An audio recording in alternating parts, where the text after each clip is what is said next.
Medic! Over here! We got wounded! I'm fine! Keep fighting! 11%. Push up! They're If this breaking the reaches line! Fleet command, if anyone is still listening on the old frequencies, know that the observation was correct from the first cycle. We should have pulled back before the third day. We should have. Laughing, that is the part I cannot make the council believe. They were laughing.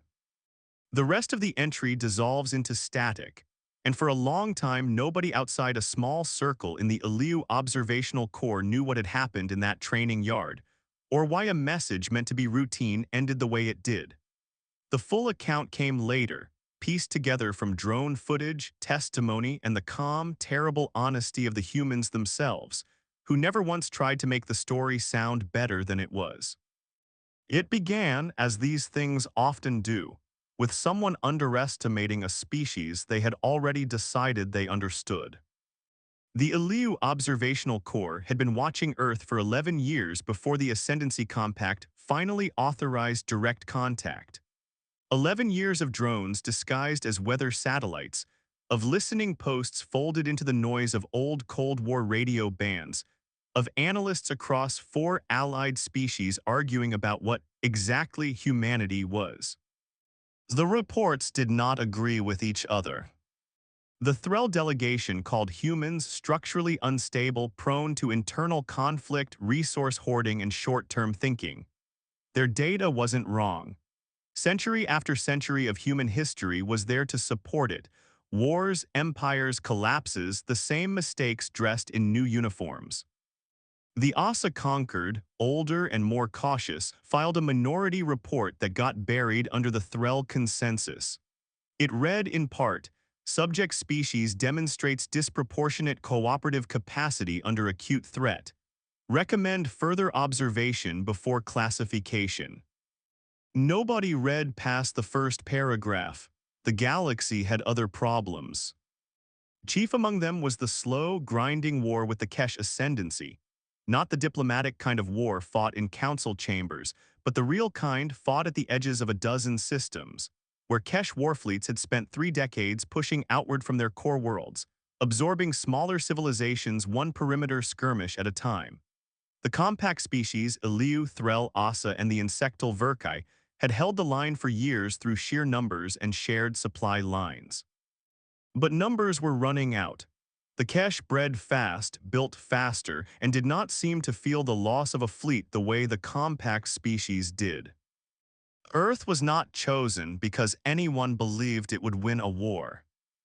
Earth was chosen because Earth was close, unclaimed, and according to a junior Asa strategist named Von Ith-Kor, who would later become far more important to this story than his rank suggested, sufficiently unpredictable that the Kesh war modeling algorithms could not price it in. That was the whole pitch, not humans are strong. Just, humans are a wild card and we are losing a game where every other piece is already on the board. The Compact approved contact by a margin of 1 vote. They came down over the Pacific in 3 ships shaped like river stones, and the first thing the world's cameras caught was not a laser or a shield or a booming alien voice. It was silence. The ship simply stopped, hovering at exactly the altitude commercial aircraft used to fly, as if apologizing in advance for getting in the way. For 6 hours, nothing happened. World leaders convened. Militaries went to their highest peacetime alert.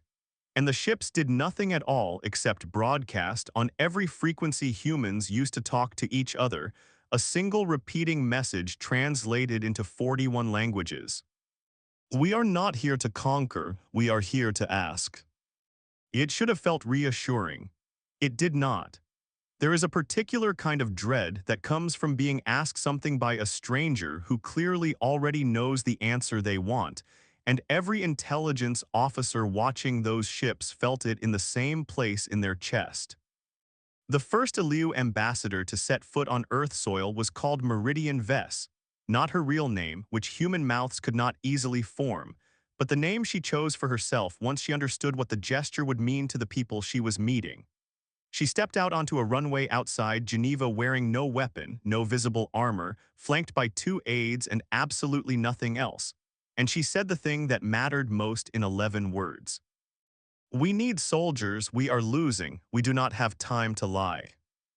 It worked in the way total honesty sometimes works better than any strategy built on it, by catching everyone off guard.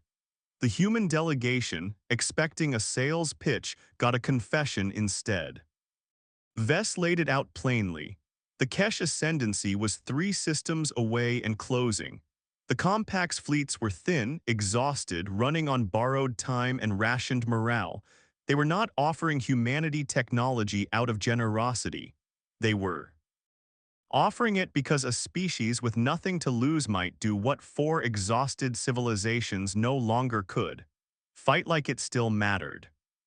"You want us as cannon fodder," said General Elena Restrepo, the ranking military officer in the room, flatly, not as an accusation but as a fact she wanted confirmed or denied. Vess did not flinch. "We want you as a variable the enemy cannot model. Whether that makes you fodder or salvation depends entirely on what you do with the chance. We are not in a position to guarantee which." That, more than any technology demonstration, was what convinced the room. Nobody trusts a recruiter who promises glory. Everybody, on some level, trusts one who admits the odds. What followed over the next 6 weeks was not, in any of the ways Hollywood had spent a century preparing people to imagine it, a unified human response. There was no single global government to say yes on behalf of the species. There were arguments in a dozen parliaments, a UN Security Council session that ran for 19 hours without a break, 3 separate countries that briefly threatened to develop unilateral contact protocols outside any joint framework, and one particularly memorable exchange, leaked within days and never officially denied, in which the ambassador from a mid-sized European nation stood up in a closed session and asked the assembled diplomats a question that ended up in slightly altered form. Taped above more than one recruiting office by the end of the year. "We have spent our entire history unable to agree on borders, currencies, football, or which side of the road to drive on. Are we seriously being asked to believe we can agree on this?" Meridian Vess, present as an observer with no formal vote, answered before anyone else could. "You do not need to agree," she said. "Every species in the Compact has learned to fight wars where far less than your whole population was in agreement about fighting them. What matters is not whether every human endorses this. What matters is whether enough of you are willing to go, knowing the rest disagree, and go anyway." It was, in the end, a modest coalition that answered the call, 11 nations. Not all of them the ones outside observers might have predicted, pooling volunteers into a single joint program rather than waiting for a consensus that everyone in that room privately suspected would never fully arrive. 208 recruits were selected from an applicant pool nearly 400 times that size, chosen not for peak physical performance, which the Compact's own screening criteria weighted surprisingly low, but for something the selection committee, a mixed human Compact panel meeting for the first time in history, struggled for weeks to define precisely enough to put into a scoring rubric. They eventually settled, after 6 failed drafts, on a phrase that made none of the committee members entirely comfortable, because it sounded too much like something from an old recruiting poster rather than a modern psychological assessment: demonstrated willingness to be relied upon by strangers. It was nonetheless the phrase that stayed in the final documentation, and the phrase that von Ithkor would return to months later as the single most accurate predictor the selection process had produced. The training program was built on Eliu soil, a moon called Parentel, cold and tan and quiet, orbiting a gas giant that filled half the sky like a bruised eye. 17 alien observers were assigned to the first human cohort: strategists, biologists, and 2 members of the Asa War College faculty who had never in their careers watched a species train from the ground up. Their job officially was assessment. Unofficially, most of them expected to write a very short, very disappointing report. The first week did nothing to change their minds. Human physiology was, by Compact standards, almost comically fragile. No natural armor. No venom, no claws worth mentioning, no enhanced reflexes, no multiple hearts as backup systems the way Verkai had. A human could be killed by a temperature 10 degrees too high sustained for too long, or too little sleep for too many nights, or a wound that would be a minor inconvenience to a Threll soldier. The observers watched the first human recruits, 208 of them, drawn from a dozen countries, a dozen branches of service, a dozen different reasons for volunteering, go through baseline physical assessments, and the numbers were, across the board, unremarkable. They are slower than a Threll juvenile, noted one observer, a clipped, precise Eliu analyst named Das Ferrai on the second day. Weaker than a Verkai drone cast. Their reaction times are adequate but not exceptional. I do not understand the appeal. Von Ithkor, the junior ASA strategist who had first floated the wildcard argument back on the compact floor, was standing beside him at the observation rail, watching the hazard below. Watch what they do when they fail, Von said. Das didn't understand what he meant until the third day, when a recruit named Marcus Yuba, a Nigerian former combat engineer, quiet, methodical, unremarkable in every physical test so far, dropped a practice rifle during a live-fire drone exercise, took a stun round to the shoulder that would have ended the exercise for any reasonable competitor, and instead of stopping, picked the weapon back up left-handed and finished the course 2 seconds off his own personal best. That is inefficient, Das said, making a note. He should have withdrawn. The injury reduces future performance risk if aggravated. He's not doing it for the score, Von said. Then what is he doing it for? Von didn't have an answer yet. It would take him 3 more weeks to understand, and when he finally did, it changed how the entire observation team wrote their reports. What the 17 observers slowly began to notice, the thing none of their data-heavy pre-contact analyses had prepared them for, was not strength, or speed, or any physical metric they knew how to measure. It was how the humans treated each other under pressure. Compact militaries were built on rank and specialization. A Threll soldier was bred, quite literally in some caste lines, for a single battlefield function and did not deviate from it because deviation wasn't in the design. An ASA unit that lost its commanding officer typically lost 30 to 40% combat effectiveness, until a replacement was formally installed through the chain, because ASA doctrine, refined over 400 years of compact warfare, assumed that authority, once removed, needed to be reconstructed before action could resume. Humans did not do this. On the 11th day, during a joint night exercise meant to simulate a command structure collapse, the kind of scenario the compact used to measure unit fragility, the observers watched something that none of their models predicted. The exercise killed the designated squad leader, a British former SAS officer named Priya Anand, in the first 90 seconds. By every compact metric, the squad should have frozen, waited for higher command to reassign leadership, lost the exercise on structural failure alone. Instead, without a single word of debate, a supply sergeant named Tomas Herrera, who had no formal command training, whose only qualification was that he happened to be standing closest to Anand when the exercise marker triggered, picked up her rifle, called out 3 names, and restructured the entire squad's approach in under 20 seconds. When the exercise ended 12 minutes later, the squad had completed the objective with the second fastest time of any team that week. Afterward in the debrief, one of the observers, Das Ferrai again, still struggling to fit what he saw into any framework he trusted, asked Herrera how he knew he was allowed to take command. Herrera looked genuinely confused by the question. Nobody has to allow you to keep your squad alive, he said. You just do it. Whoever's closest does it. We sort out the paperwork after. Das wrote 3 pages that night. The core of it read, Compact command doctrine assumes structural authority must precede action. Human doctrine, if it can be called doctrine as it appears largely unwritten, assumes the opposite, that authority is a consequence of action taken in good faith, not a precondition for it. This produces catastrophic vulnerabilities in peacetime bureaucracy. It appears to produce the opposite in combat. It was the first entry in what would become, by the end of the program, a 900-page reassessment of the entire wildcard thesis. The observers were not naive about the risks of what they were watching.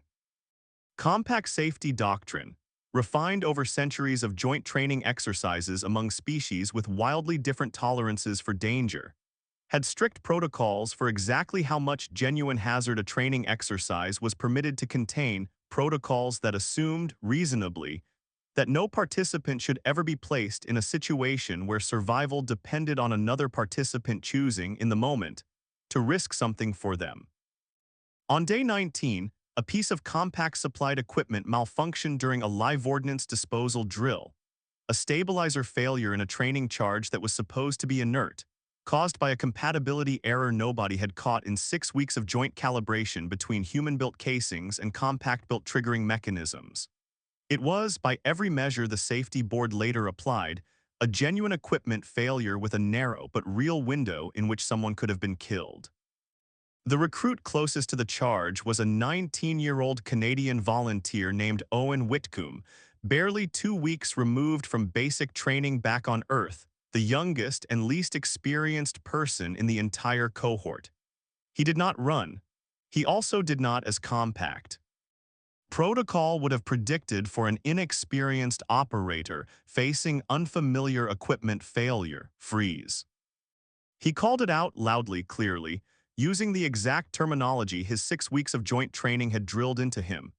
And in the 4 seconds before the charge was neutralized by an automated containment field that compact engineers had, fortunately, insisted on installing over the objection of a training budget that considered it excessive, a woman he had known for exactly 19 days threw herself physically between Whitcomb and the charge. Her name was Eiko Tanaka, a former Japanese self-defense force combat engineer, and when the containment field rendered her sacrifice unnecessary a heartbeat before it would have mattered, she did not treat the moment as a near-miss story to be laughed off later. She helped Whitcomb up, checked his hands were steady, and said only, in a tone the nearby observer described afterward as entirely without drama, as though she had simply picked up a dropped tool rather than nearly given her life for a stranger. "You're all right, that's what matters. We'll fix the calibration error after." Das Ferrai, reviewing the incident footage that night, wrote a note that the safety board eventually cited in its own revised protocols for future joint exercises. Protocols that, for the first time in compact military history, explicitly acknowledged a category of acceptable risk they termed, in a translation that lost something of the original weight, trust-tested hazard. We design our exercises to prevent this exact scenario because we assume no rational participant should be asked to risk their life for another's mistake. The humans do not appear to require being asked. I am no longer certain our protocols are protecting them from a danger they consider a danger at all. It was not all admiration, and the observers were careful never to let their reports pretend otherwise. Humans, they noted with equal precision, were also capable of the same fractures and failures every species carried. Jealousy between units competing for limited equipment, resentment when one nation's recruits were singled out for praise over another's, the ordinary friction of 208 strangers from a dozen governments thrown together under pressure with old rivalries still fresh in some of their bones. The clearest example came on day 17, when a dispute over training slot allocation between a group of American and a group of Russian recruits, nations that back on Earth still eyed each other across old, unhealed lines, nearly became a shouting match in the equipment yard, in full view of 3 observers who had been quietly hoping the honeymoon phase of the program would last a little longer than 2.5 weeks. It didn't come to blows. It came instead to something the observers found almost more interesting than a fight would have been. Priya Anand, the British officer whose death would later trigger the command collapse exercise, stepped between the 2 groups, said nothing about rules or discipline, and instead asked a single question that ended the argument faster than any reprimand could have. "Either of you planning on dying for the other's mistakes out there?" she said, nodding toward the training yard, toward the war neither side had chosen but both were about to be part of. Because that's what's actually being decided here, not who gets the range first. Nobody answered her directly, but the shouting stopped, and within the hour, an American recruit and a Russian recruit who had spent the argument nearly nose to nose were running a joint equipment check together without a word from anyone ordering it. Das Ferry, watching from the rail, wrote a single line that night that the council would later flag as one of the more quietly important entries in the entire report. They do not appear to resolve their disagreements by eliminating disagreement. They appear to resolve them by locating something that matters more and agreeing to disagree about everything else later. I do not know if this is wisdom or simply necessity learned the hard way across their own long history of conflict. I suspect, watching them, that it may not matter which. The midpoint of the program was where the first real crack in the observer's understanding opened, and, in hindsight, where the story the council eventually heard actually began. It happened during what was meant to be a low-stakes joint exercise, a simulated defense of a supply corridor, human recruits paired with a small detachment of actual compact soldiers, Verkai mostly, plus 2 Threll advisors to test interoperability. Nobody expected the exercise to reveal anything except logistics friction. Different species, different equipment standards, different communication protocols. Friction was assumed and budgeted for. What nobody accounted for was Rena Akafer. She was 26, a former combat medic from the Royal RMY Medical Corps, unremarkable in the physical assessments, exceptional in exactly one metric the compact hadn't thought to track closely. She noticed things. 30 minutes into the exercise with the simulated corridor under attack by drone-controlled hostiles, Akafer stopped following the exercise script entirely. She had noticed that one of the Verkai soldiers, a young drone-cast fighter designated only by a service number, was moving wrong, favoring a leg in a way that had nothing to do with the simulation. She broke formation, which was against every rule of the exercise, walked directly up to a soldier from a species she had trained alongside for exactly 19 days, and knelt down to examine a joint she had no medical data on, no reference charts for, no training in Verkai physiology beyond a 2-hour cultural briefing. "Your leg's wrong," she said, "not the exercise, actually wrong. When did it start hurting?" The Verkai soldier, whose translator was a full generation behind the compact standard and rendered emotional nuance poorly, said only, "It is not important. The exercise continues." "It's important to me," Akafer said, and stayed kneeling there in the middle of a live simulation until a compact medical officer could be pulled in. It turned out to be a genuine joint stress fracture, aggravated by 3 weeks of unmodified human standard gravity that the soldier had never complained about. Because complaint, in Verkai drone cast culture, was not considered a soldier's right. The exercise was suspended. The report that followed was not about tactics at all. It was von Ithkor's first attempt to explain, in language the Compact Council might actually accept, what he believed he was watching. Compact species have built cultures over centuries around the assumption that some suffering is simply the cost of function, that a soldier's discomfort is an acceptable input, not a problem to be solved. Humans do not appear to share this assumption at any level we have measured, officer or enlisted, veteran or new recruit. This is not sentimentality. It has already produced measurable tactical advantage. The human soldier in question detected combat-relevant equipment failure, a body, in this case, that our own medical monitoring systems on the Verkai soldier did not flag, because our systems were not designed to look for something we do not consider abnormal. Recommendation: reclassify. Humans are not merely unpredictable. They may be observing a category of threat and failure that we have trained ourselves not to see. This report reached the Council 2 days before the incident that would end the training program early and change everything. What none of von Ithkor's reports mentioned, because it was not the kind of thing the Asa War College trained its strategists to include, was why he had pushed the wildcard argument in the first place, back when it was still a minority position that had barely survived a council vote by a single margin. He had been 11 years old by Asa reckoning when the Kesh raided the outer colony where his family lived, not a major engagement, not even one recorded in most official histories of the war, just one more small, forgettable tragedy in a conflict that had produced thousands of them. His mother had died in the evacuation. His father had survived only because a stranger, an Asa dockworker with no military training and no obligation to anyone outside his own shift roster, had gone back into a collapsing transit tunnel for two people he did not know, because, as he put it afterward in words Vaughn had never forgotten, somebody has to, and I was already there. Vaughn had spent the rest of his career without ever quite admitting it to himself until parental, looking for that stranger's logic in every species the compact studied.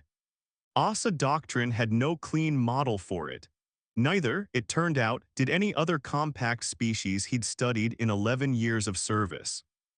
He had begun to believe it might simply not exist as a repeatable trait, that his father's rescuer had been an anomaly, a single generous outlier in an otherwise predictable universe of cost-benefit calculation.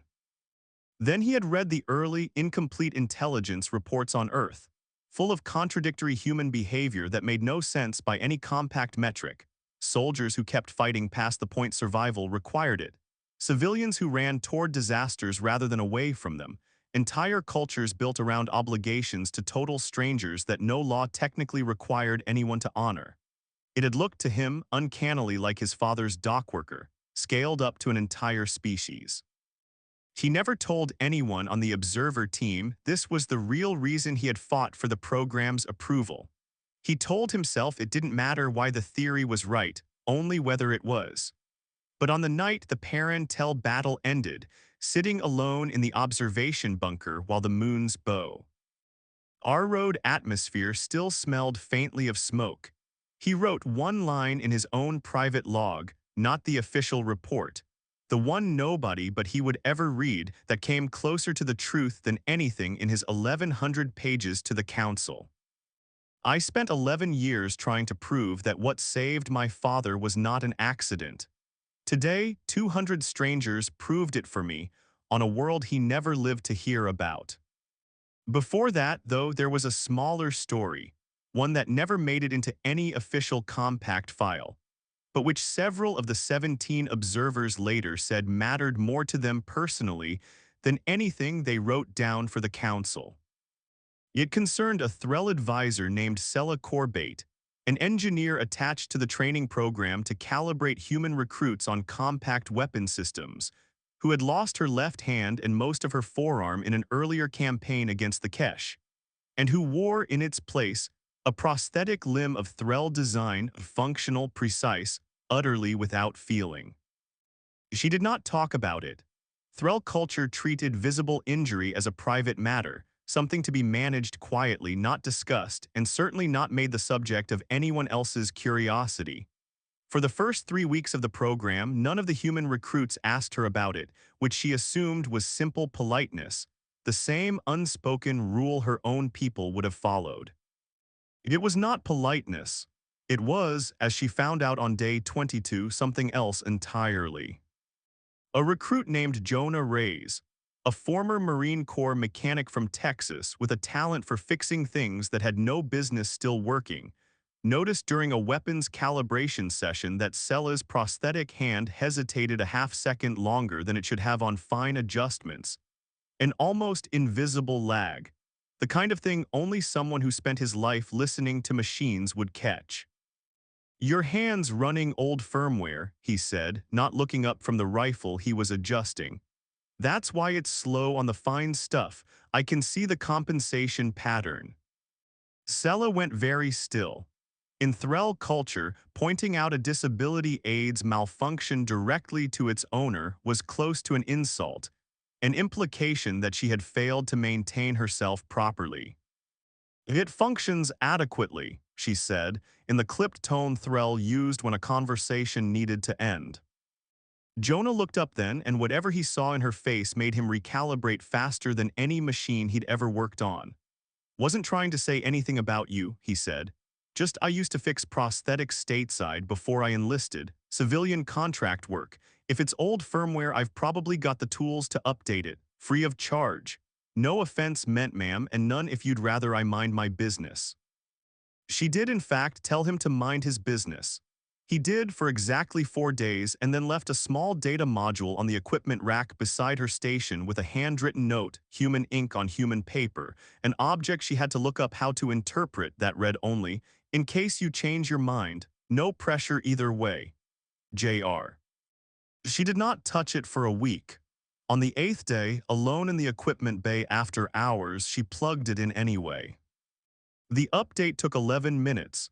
When it finished, the half-second lag was gone.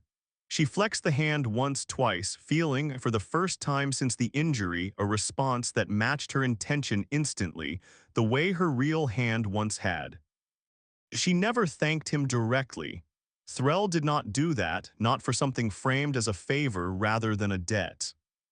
But 3 weeks later, during the joint interoperability exercise that first revealed Rena Okafor's talent for noticing what monitoring systems missed, it was Sella Corbate who quietly flagged the young Verkai soldier's irregular gait to Okafor in the first place.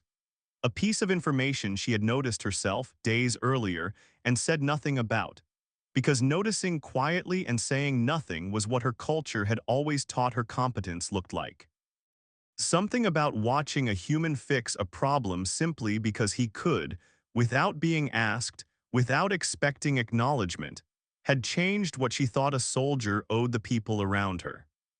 She wrote exactly one line in her own private log that night, which she never submitted to any official file, and which was recovered, along with dozens of other personal accounts, only after the battle that followed. "I do not know if this is why they win the wars they should not win, but I no longer think it is unrelated." The Kesh ascendancy did not wait for humanity to finish training. Word came down through compact intelligence, passed along with unusual urgency by a Threll listening post near the border systems, that a Kesh raiding fleet small by their standards but still 11 capital ships had altered course. It was heading not toward any of the well-defended compact core worlds, but toward Parentel itself, the training moon lightly deaf. Ended, currently hosting the single largest concentration of untested human military personnel in existence. The compact's working theory, confirmed later through captured Kesh communications, was chillingly simple. Kesh War intelligence had picked up chatter about the human recruitment program. Their analysts, much like the Threll analysts months earlier, had concluded that humans were a minor variable, untested, poorly equipped by Kesh standards, worth eliminating quickly and cheaply before the compact could integrate them into the wider war effort. It was not meant to be a battle. It was meant to be a demonstration. Crush the human program in its cradle and demoralize the rest of the compact in the process. The compact fleet assigned to Perrin tells outer defense consisted of 4 aging cruisers and a handful of escort craft. Enough, under normal doctrine, to delay a raiding force of that size for perhaps 6 hours before evacuation became the only option. What the compact did not know yet, and would only learn from Ro Vesed Kell's recovered logs weeks later, was that the Kesh ascendancy had not always been the way the war had made it. Buried 3 layers deep in his personal files, in an entry never meant for any subordinate's eyes, the Kesh fleet commander had written something that painted a very different picture of his own people than the one 4 exhausted compact species had spent 30 years fighting. "We were not always a single doctrine wearing 1,000 faces," the entry read. "There were within living memory of my grandmother's generation still dozens of Kesh nations, dozens of ways of raising a child, dozens of songs for the same grief. The ascendancy unified us by convincing us that difference itself was the vulnerability that cost us the first compression war. We were taught that a fleet which agrees on everything cannot be divided by anything. We built our entire civilization to remove the very friction your intelligence reports mistake for weakness in the humans. I did not question this until I began reading what little intelligence we gathered on Earth before this campaign, and found, described in your own species' disorganized, contradictory, endlessly arguing history, something I had been told for 3 generations no longer existed anywhere. The idea that a people could disagree constantly and still choose, in the moment that mattered, to stand together anyway. We removed disagreement to guarantee unity. It appears you never had to make that trade, because your unity was never conditional on agreement in the first place. I do not know what this means for the campaign ahead of me. I suspect it means considerably more than my superiors believe it does. He never submitted that entry to Ascendancy Command. He filed it under a private designation that, in the wreck of his command ship weeks later, compact recovery teams almost missed entirely, and which von Ithkor, upon finally reading it in full, called the single most dangerous piece of intelligence either side produced in this entire war, not because of any tactical secret it revealed, but because of what it suggested about an enemy fleet commander already quietly unconvinced of the doctrine he was about to bleed his crews for.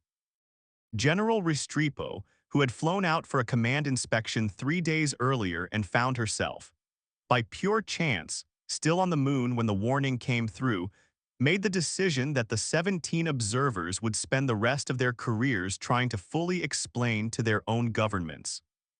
She did not order an evacuation. We have 208 recruits who have been training for exactly 41 days, she told the assembled compact command staff in a briefing room that suddenly felt very small. They are not soldiers yet by your standards or ours. If we run, we prove every report that ever called us cannon fodder correct, and we do it in front of the one species deciding whether that verdict is final. If we stay and we're wrong, we lose people who trusted us to know better. And if you're right, asked the compact fleet commander, a weathered Threll officer named Sol Adrek Van, who had lost 2 sons to the Kesh War and had very little patience left for anyone's optimism, human or otherwise. Restrepo didn't answer with confidence. She answered with honesty, which by now the observers had learned was not the same thing and often more dangerous. I don't know if I'm right, she said. I know what will become if we don't try. What followed was not, in any conventional sense, a battle humanity was equipped to win. The Kesh fleet dropped out of transit 18 hours later. 11 capital ships arranged in the wide crescent formation Kesh doctrine favored for planetary suppression. A formation built to say, without a single shot fired, there is no version of this where you succeed. The 4 compact cruisers moved to intercept, buying time rather than seeking victory, their command. Fully aware that the math did not favor them. On the ground, 208 human recruits, most of whom had never fired a weapon designed by a species other than their own until 6 weeks prior, moved into defensive positions around the training facility's underground shelters, following a plan that Restrepo and her senior NCOs had built in 14 hours of no sleep. The plan was not clever in the way compact wargames rewarded cleverness. It did not rely on a hidden weapon or a last-minute technological trick. It relied on something the 17 observers had spent 41 days documenting without fully understanding its purpose. Humans, under total structural collapse, did not stop functioning. They redistributed. When the first wave of Kesh drop troops hit the surface, the observers sheltering at their own insistence in the forward command bunker rather than the rear evacuation zone, because Das Ferri told the others flatly, I did not spend 41 days writing about what they do under pressure to hide from it now. Watched the human defense do something no compact tactical simulation had ever modeled cleanly. It kept improvising. A communications relay went down 11 minutes in, cutting 3 squads off from Central Command entirely. Compact doctrine treated this as a soft kill condition. Isolated units cut from command were assumed combat ineffective within minutes, their function reduced to delay and die. The three isolated human squads instead linked up on their own initiative, merged into a single ad hoc unit under a staff sergeant nobody had specifically authorized to lead them, and held a choke point for 90 additional minutes using a tactic funneling attackers through a partially collapsed maintenance tunnel, and using thermal charges meant for excavation, not combat, that existed in no compact or cache manual anywhere. Marcus Yuba, the recruit who had picked his rifle back up left-handed on day 3, was among them. He took a serious wound to the leg 2 hours into the fighting. He did not stop.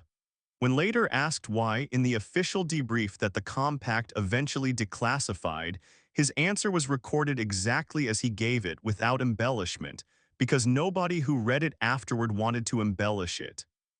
Wasn't going to be the reason the line broke.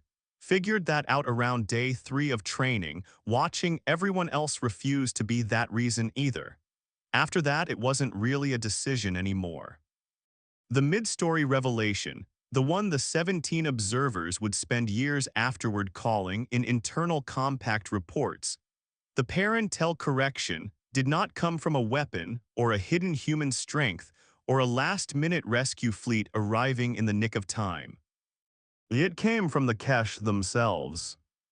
4 hours into the engagement, with 2 compact cruisers destroyed and the ground battle turning into a grinding, costly stalemate that no cache planner had budgeted for, Cache Fleet Commander Rovesed Kell, whose private communications were recovered nearly intact from a disabled command ship 3 weeks later, made an entry into his own combat log that the compact translation teams initially assumed must be corrupted, because it did not fit any profile they had of cache command psychology. They should have broken 40 minutes ago, the log read, structural collapse, command isolation, casualty rates exceeding acceptable thresholds for any compact species we have engaged, and they are not merely continuing to fight, they are laughing. It was true, drone footage recovered later showed it clearly. In the collapsed maintenance tunnel under active fire, cut off from command, badly outnumbered, exhausted past the point any compact soldier would have been expected to function, the merged human squad was unmistakably laughing between exchanges. Not hysteria. Not panic. Something closer to grim, exhausted humor, the specific kind that soldiers everywhere have always used to keep fear from becoming the only thing in the room. Rovesed Kell's log continued, and this was the part that mattered most. The part von Ithkor would later build his entire revised doctrine around. I do not understand what they know that we do not. My analysts assured me this species could be broken by attrition alone. I am beginning to suspect attrition was never the correct model. I am beginning to suspect they do not experience the collapse of structure as a collapse at all. He was, in the end, correct. And it was the single most important tactical insight anyone on either side produced that day, arriving 4 hours too late to change his fleet's decision to press the assault rather than withdraw and reassess. The Kesh fleet, committed by pride and doctrine to a battle their own commander was beginning to doubt, pushed a second wave into the same collapsed tunnel choke point that had already cost them dearly, rather than adapting because Kesh command culture, like compact ND culture in its own way, assumed structural advantage should eventually produce structural collapse in the enemy, and could not easily process an enemy for whom that equation simply didn't hold.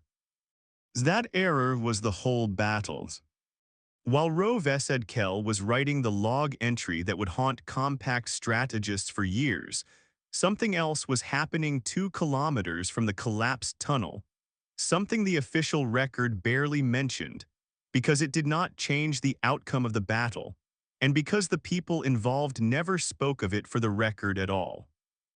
A compact escort craft, one of the smaller vessels supporting the 4 aging cruisers, had been crippled early in the engagement and forced down onto the moon's surface roughly a kilometer outside the training facility's outer perimeter. Its crew, 6 Verkai all drone cast, all trained from birth to expect that a disabled unit's survival was a secondary concern to the survival of the mission, began without complaint the process Verkai called quiet closure, securing what data they could, destroying what they could not, and preparing to hold position until they were either relieved or overrun, whichever came first, without transmitting a distress call that might divert resources from the main engagement. It was Sela Corbate who noticed the escort craft had gone dark on the tactical display, and it was Jonah Reyes, the mechanic who had quietly fixed her prosthetic hand 3 weeks earlier without being asked, who noticed her noticing it and asked what was wrong. "They will not call for help," she said. "It is not their doctrine. They will simply wait to be overrun and consider that an acceptable outcome because the mission does not require their survival specifically." Jonah didn't ask permission. He grabbed 2 other recruits, a Canadian former paramedic named Elise Fortin and a quiet Australian sniper named Callum Reyes. No relation, a coincidence of surnames nobody had time to find funny until much later. And the 3 of them plus Sela moved out toward the downed craft on their own initiative, off the assigned defensive grid under active bombardment. Because 6 people they had known for 6 weeks were about to die quietly and unnecessarily, and nobody had specifically ordered anyone to prevent it. "This isn't the plan," Elise said, running low across open ground with a medkit she had no idea yet she'd need. "Wasn't in the training syllabus either," Jonah said. "Didn't stop us learning it." They reached the escort craft 11 minutes before a Kesh patrol found it. The 6 Verkai crew members did not understand, at first, why 3 humans and a Threll engineer had come for them. Dronecast doctrine had no clean category for rescue undertaken without orders, for a unit's survival being treated as inherently worth the risk rather than a cost to be weighed against mission value. The senior Verkai aboard, a soldier who gave only a service designation and no name, asked the question plainly, in the flat translated cadence that stripped most emotion from Verkai's speech but could not quite strip it from this. "Why would you risk this for us? We are not essential to the objective." Callum, lining up a shot through the craft's shattered viewport at the approaching patrol, answered without looking away from his sights, in the tone of a man stating something so obvious it barely needed saying. "Didn't ask if you were essential, mate. Asked if you were people. Answer was yes, that's the whole checklist." They held the crippled craft for 40 minutes, the 4 of them and 6 Verkai soldiers who had never expected to be fought for, until a relief squad, alerted not by any distress call since none had ever been sent, but by Sela's own last transmission before her comm went dark, 4 words relayed through Herrera's paper map runner network reached them. "The 6 alive need extraction." All 10 survived. It changed nothing about the battle's outcome and everything about how the senior Verkai soldier described the encounter afterward, in the one line of testimony he gave to the compact debrief, translated exactly as spoken.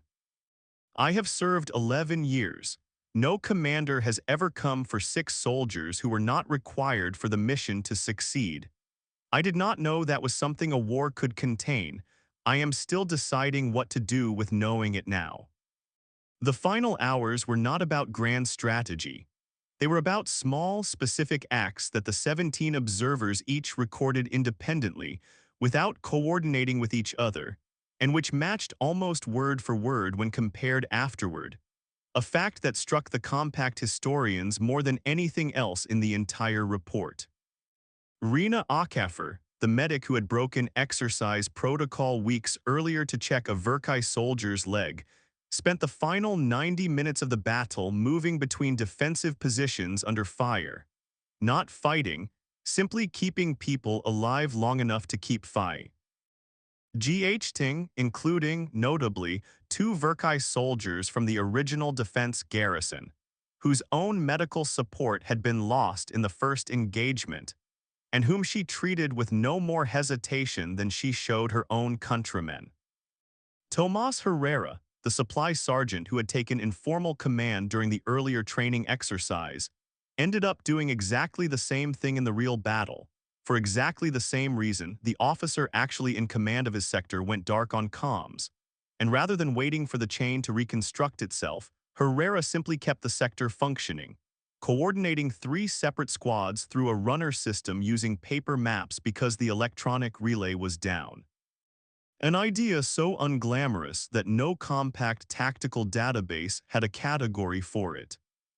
And Marcus Yuba held the tunnel with a shattered leg and 2 working arms until the compact reinforcement fleet delayed, but not absent, finally arrived, and the Kesh commander, watching his second wave stall against a position his own analysts told him should not still be holding, made the call that ended the battle. Ro-Vesadkel withdrew.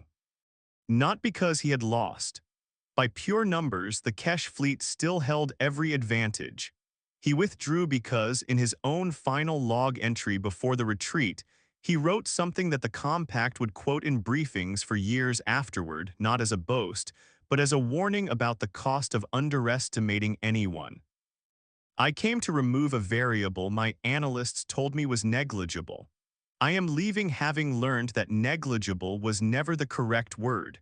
Whatever this species is, it does not calculate the price of holding a line the way we do. I will not spend more ships confirming a lesson I have already learned.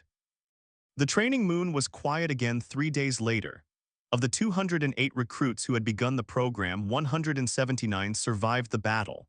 It was not a clean victory. Nobody who was there called it that. General Restrepo, in her own after-action report, refused every word the compact liaison offered her: triumph, heroic, decisive, and used instead 4 words that the 17 observers found more honest than anything else written about that day. We held, that's all. The dead were not a statistic in any report the human contingent filed among themselves. 29 names, read aloud at the memorial held on the moon's surface 3 days after the battle, in the thin, borrowed atmosphere of a facility that had never been built for funerals. Compact custom in nearly every member species treated the dead as a matter for private ritual, conducted quietly, away from the ongoing business of war. The 17 observers, standing at the edge of the gathering because they had not been certain whether their presence would be welcome, watched something they had no framework for at all. 208 people, the survivors, the wounded who could stand, some on crutches, some carried, reading every name themselves, one at a time in no particular order of rank, so that a private's name carried the same weight in the air as a colonel's. Sella Corbett attended. She had not been asked to, and under Threll custom would ordinarily have considered it an intrusion into a grief that was not hers to share. She stood at the back regardless, and when Elise Fortin, the paramedic who had run with her toward the downed escort craft, found her there afterward and simply asked if she was all right, Sella gave an answer that the observer teams would later cite as the clearest single proof of everything von Ithkor's reports had tried to explain in 1,100 pages. I do not know your customs for grief, Sella said. I came because I did not want them to be 29 names to me. I wanted them to be 29 people I had at least stood near once while they were still here to be stood near.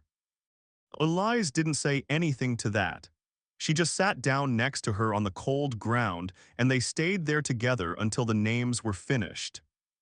Von Ithkor's final report to the Compact Council ran to 1,100 pages, but its actual conclusion fit in a single paragraph, and it was the paragraph that, 3 months later, finally moved the Council to authorize humanity as a full military partner rather than an experimental auxiliary. The decision the entire training program had originally been designed quietly to test for. We assumed structural collapse was inevitable and universal, that any sufficiently damaged command system would fail the same way regardless of species. We were wrong. What we observed at Parentel was not the absence of collapse. It was a species that has, through some combination of culture and history we do not yet fully understand, built its capacity to function precisely around the expectation of collapse. They do not fight as though structure will hold. They fight as though someone nearby will catch what falls. This is not fearless. Ness, every account we gathered confirms they were in fact afraid. It is something else, a kind of trust distributed so widely and held so unremarkably that they do not appear to notice they are relying on it until someone asks them to explain it, at which point most of them cannot. I recommend, in the strongest terms available to this office, that the Compact stop trying to model humanity as a variable to be priced into existing doctrine, and instead treat them as evidence that our doctrine itself may be incomplete. Das Ferre, the analyst who had once written that humans were slower than a Threll juvenile and weaker than a Verkai drone cast, added only a short addendum to the final file, 4 sentences long, which the Compact archivists later noted was the only entry in his entire 11-year career that contained no data, no citations, and no hedged qualifiers of any kind. I watched a wounded man pick up his weapon left-handed rather than stop. I did not understand it then. I am not certain I fully understand it now, but I no longer believe understanding it was ever the point of watching. Final entry PERRENTEL Defense, Compact Military Archive DCLASSIFID. Engagement concluded. Casualties. Significant within projected acceptable range given force disparity. Facility retained.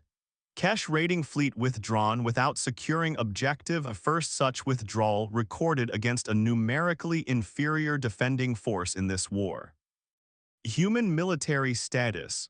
Reclassified from Auxiliary Observation Program to full Compact Defense Partner, effective immediate authorization. Personal note filed outside standard format, retained at recommendation of the Council historian. Sergeant Marcus Yuba's leg was saved. He will walk again, though not without a limp he has already, in his own words, decided to be fine with. Medic Rena Akafer has requested and been granted permanent cross-species medical liaison status. Sergeant Tomas Herrera was offered a formal commission. He turned it down. When asked why, he said the paperwork could wait until someone actually needed him to have the rank and went back to the supply depot. Rove Esed Kell's fleet has not returned to Parentel.